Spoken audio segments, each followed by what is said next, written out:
In this video, we're going to be covering cycle count settings. Cycle counts or inventory counts allow you to maintain good inventory hygiene. You're able to provide instructions to the team to regularly count inventory. And we recently updated cycle counts to provide you with even more settings to control what materials to count. Today, we're going to cover overview of cycle counts, how to create a cycle count, an explanation of the options and settings that are provided, and how to use cycle counts for mobile. All right, let's get into it. Cycle counts are located in the stock location. So we're going to click on stock and click on one of our stock locations here. And you'll be able to see a new tab over on the right-hand side called inventory counts. And you can create an inventory count within a stock location, or you can create it within the stock location settings area as well. I'm going to click on create new inventory count, and you'll see that it defaults the chosen location. We'll select a users that we want to assign to this cycle count, and you can assign as many as you like. We'll add a start date and end date on when we want them to finish. The choosing your period, so this will recycle the cycle count every 3 months. And then recently we've added the ability to have cycle count settings. When we click this box, a dropdown appears allowing us to control a number of different cycle count settings, including allowing you to create a custom list. So let's review some of these settings. The first one is allowing you to choose any random activity. So you can actually choose by activity what items you want them to count. You can also choose a random subset of materials. And below here, you can choose 100% random, 75% random, 25% random.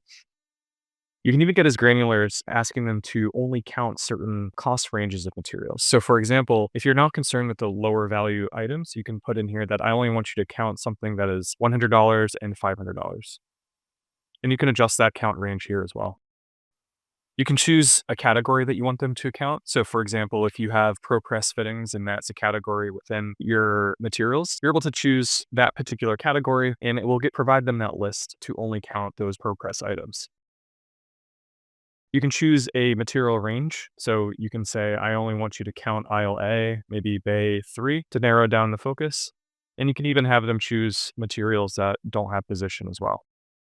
All right, let's go ahead and create the cycle count now that we've added all of our settings. Excellent.